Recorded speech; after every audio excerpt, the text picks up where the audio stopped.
All right, Colleen Kelley, criminal defense attorney, is joining us as our guest this hour. I'd like to bring you in, Colleen, specifically just to comment on the grandmother, Kay Woodcock's victim impact statement. A unique approach. She wrote a letter as if it had been written by JJ. We know that Lori Daybell has been convicted of murdering JJ, and it was from beyond the grave. And what a powerful way to get the attention of anyone who might not have paid attention yet. Speaking from the grave, had autism. I miss my dad. Going through what it was like for JJ, and then ending and yelling, "I trusted you." Your thoughts? I agree. It was extremely powerful. And anyone who's ever been in a courtroom where a victim or a victim's family member speaks in that way, it's hard not to get so caught up in the emotion of it, especially because this is a child victim of a horrific crime who is not able to speak for themselves at sentencing.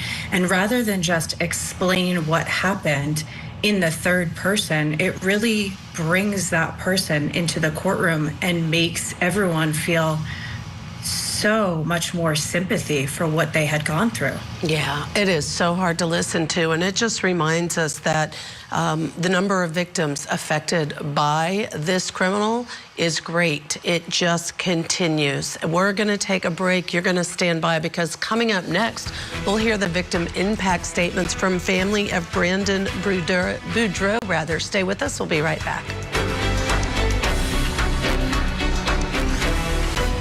Tonight on Closing Arguments, Shonda Vander Ark coming back to court asking for a new trial in the torture and murder of her son with special needs. We're live with key takeaways from today's hearing. Closing Arguments tonight at 8/7 Central, only on Court TV. Friday night, the WNBA is on Ion.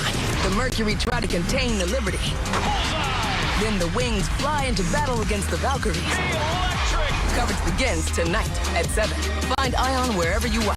Ion, it's on.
Now back to the sentencing hearing for doomsday cult mom Lori Daybell in Arizona. Daybell could receive 2 more life sentences for conspiring to kill her 4th husband and her niece's ex-husband, adding to the 3 life sentences she's already serving for the deaths of her 2 children, Tylee and JJ, and her 5th husband's ex-wife, Tammy. Now, let's get back into court. We're about to hear victim impact statements from the family of Brandon Boudreaux. Remember, he did survive, but we're going to start now with his mother. Thank you. On October 2nd, 2019, due to Lori Daybell's evil actions, our family lost a measure of innocence and security. Lori Daybell's cruel criminal behavior combined with the inhumane actions of those who conspired with her nearly killed Brandon. Had they been successful, the world would have lost a remarkable, kind, loyal man. As his parents, we would have lost a remarkable son. His children, our grandchildren, would have lost their stabilizing father. Our children, his siblings, would have lost an amazing brother who helps guide our family through his selfless example. Brandon's genuine love and kindness is evident in his interactions with his family and friends. He truly cares for those around him, and his actions speak louder than words. We thank God every day that evil didn't succeed. As a family, we have mourned with all who have been affected by Lori's inexcusable acts. Lori Daybell and her evil co-conspirators devastated so many families. Her selfishness is responsible for innocent lives lost, taken from this world without any justification whatsoever. She is the author of heartache and sadness. Today, Lori will face the consequences for her part in hurting so many innocent people. The sentence she is given can't undo the damage and pain she has inflicted upon us, but it's important that she be held accountable for her crimes. We would ask the court to keep Lori confined in prison, away from all of us and the rest of society for the rest of her life. As she serves her sentence here on earth, we will continue to stand together and support each other. We will choose to remember those who have gone from us because of her actions with love. As for me and my family, we will continue to heal together. We won't let Lori or her evil acts define how we see the world or our future. We have endured difficult times. During this period of time, we have feared for our physical safety. We've struggled with a myriad of emotions. The stress of being targeted and threatened takes a toll. There isn't a place in our society for Lori or her co-conspirators. Prison is where Lori belongs and where she should stay until she dies. Thank you. Thank you.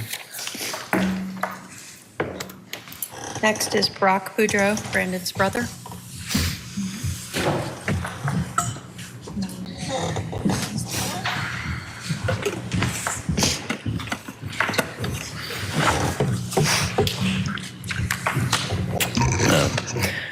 Thank you, Your Honor. First of all, I want to just say how grateful I am that Alex is a terrible shot and that we get to be here today to talk about my brother who's still living, and he's the only one that was fortunate enough to have that.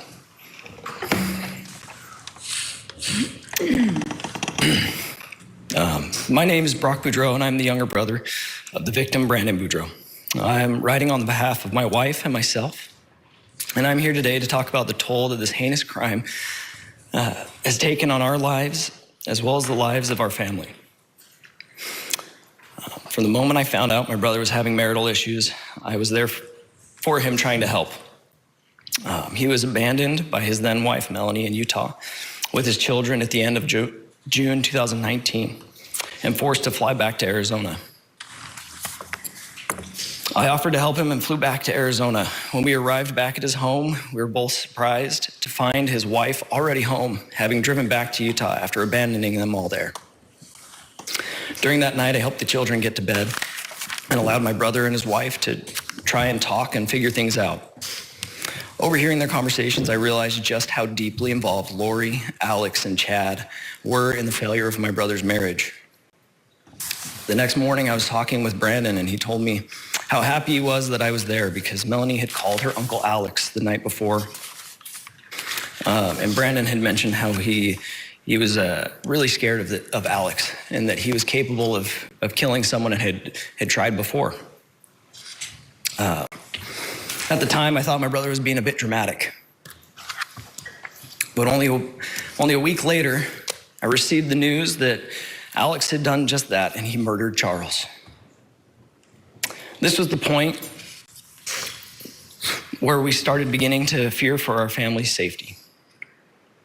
A few months later, the thing my brother had feared the most happened. Alex had attempted to take his life on the orders of Lori. In that moment, our lives changed forever. We could no longer trust that we were safe. We always wondered if someone was coming for Brandon, not knowing just how far these people were willing to go. We were robbed of our sense of safety because of this. We all felt that we needed to get video cameras around our houses, obtain firearms to protect ourselves, and always be watching over our shoulders. As hard as it was for us as his family, I could see how hard it was for Brandon. He was forced to go into hiding, trying to keep his children and himself safe. The toll this took on him was immense. My once fun, energetic, optimistic brother was now a nervous, sad, distraught shell of a man. Our once fun phone calls about future life plans had turned into updates about the case that was proceeding.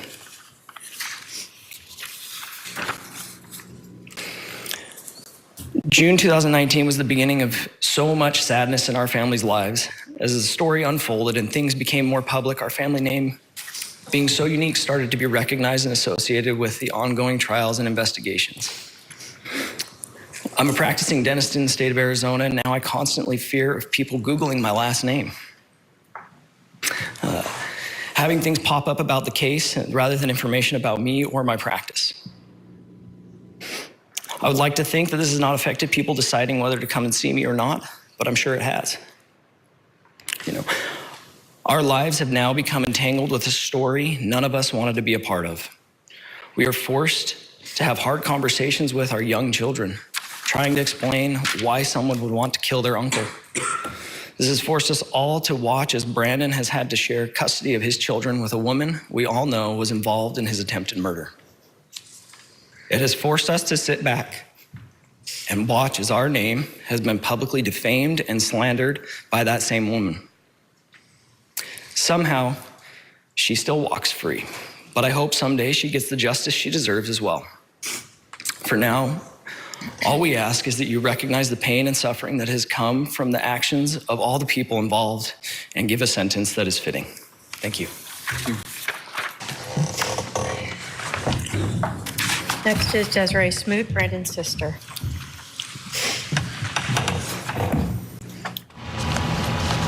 An interesting situation in which we know Brandon is still alive, but the family talking about the fears and how it has upended their lives, the toll on the family, and that Brandon was afraid of Alex. And it only proved to be true that he should have been based on what happened. Coming up next, we'll hear more of those victim impact statements, including one from the surviving victim himself, Brandon Boudreaux. And later, Lori Daybell speaking ahead of her sentencing in the final chapter of her legal saga. You don't want to miss it. Stay tuned.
Welcome back to Court TV Live. I'm Ashley Wilcott. Thank you so much for being with us. We will get you back to the sentencing for Lori Daybell in just a moment. But first, we want to update you on another sentencing hearing. A Florida jury is hearing closing arguments today in the sentencing for confessed killer Shelby Neely.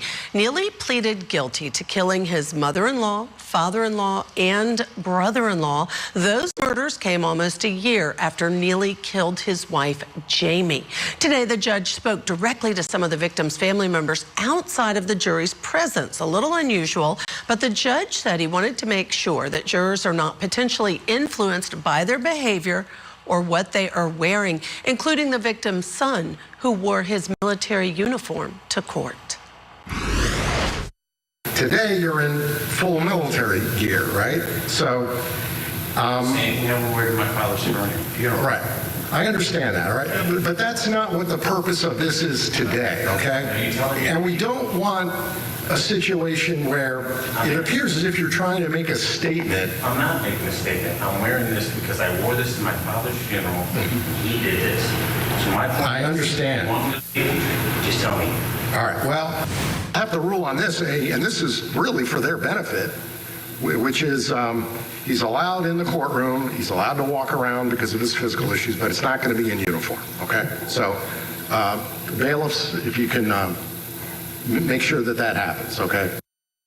All right, the jury will soon decide between recommending life in prison without parole or the death penalty for Shelby Neely. We'll continue to follow this case and bring you any updates throughout the day right here on Court TV. Let's turn back to Arizona now, where convicted murderer Lori Daybell is in court for her sentencing. Prosecutors are asking that the judge give her 2 more life sentences. Daybell has already been found guilty of orchestrating the killing of her estranged husband, Charles Vallow, and conspiring to attempt to have her niece's ex-husband killed.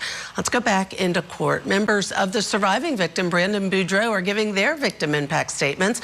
We're picking it up with his sister, Desiree Smoot. My name is Desiree Smoot, and I am one of Brandon Boudreaux's older sisters. Sorry.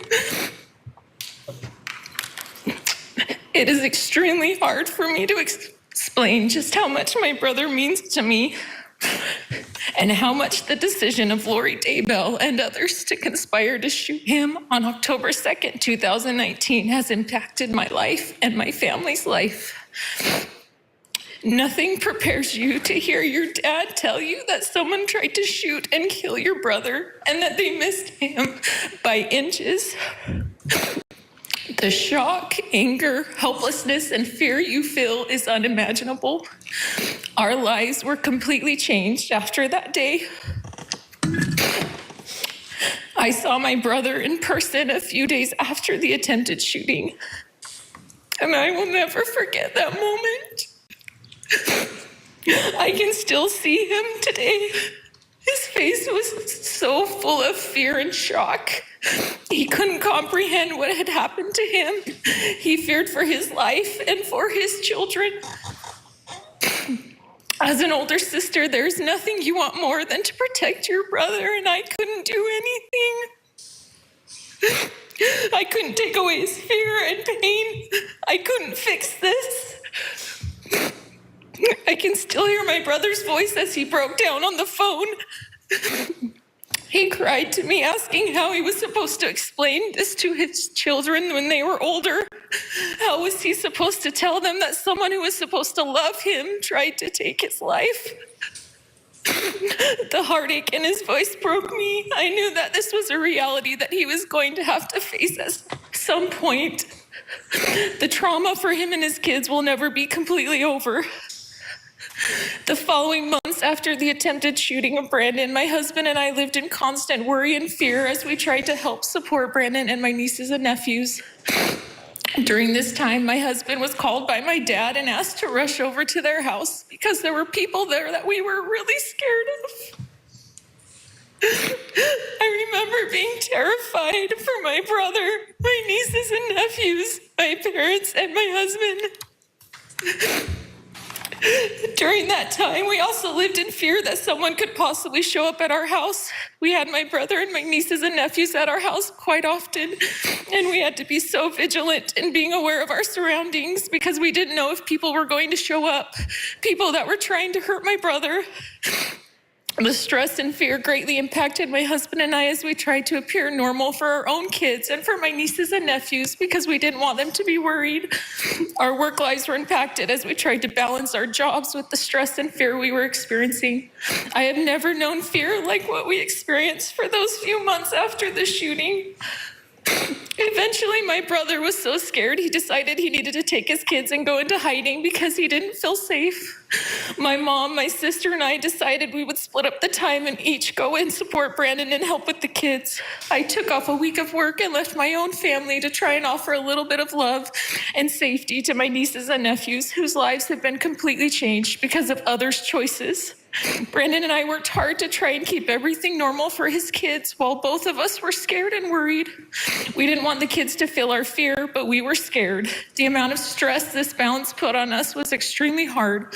We both could feel it. I could see the stress and anxiety on my brother. He was trying so hard to support his kids while he trying to find a way to keep them safe.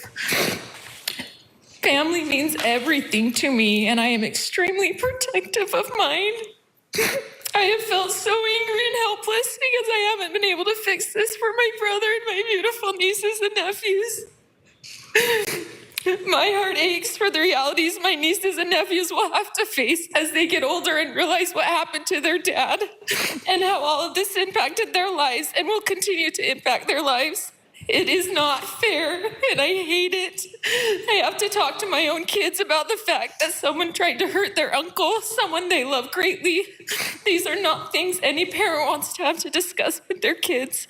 How do you explain this evil act? How do you explain to them that their cousins who they love so much will forever be impacted by this? For the past 6 years, our family has rallied together during this nightmare. And we have become stronger. We have uplifted each other and supported each other. We have prayed for someone to take accountability, to show a little bit of remorse for the pain and heartache they have caused to Brandon, his children, our family, and all the families affected. We have not gotten that. That is really hard for me to accept.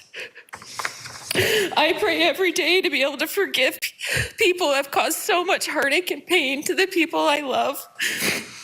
I am grateful for the justice Brandon found in June.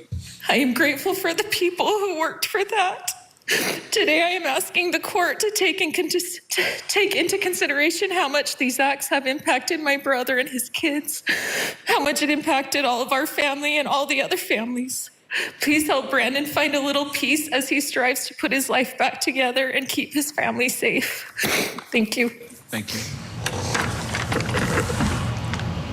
Still with us, criminal defense attorney Colleen Kelley. I just said to my team, this is hard to listen to, this poor sister, in describing that Brandon's face was full of fear and shock when this happened, that someone would try to kill him. And I think it brings home a couple of things. Number one, sometimes when people think of victim impact statements, they think of speaking on behalf of their family member who has been killed. That is not what they are about. Any victim can give a victim impact statement. That's their opportunity. But number two, just because the person didn't die as a result of the attempted murder, that doesn't make it less meaningful or traumatic to the family members, Colleen.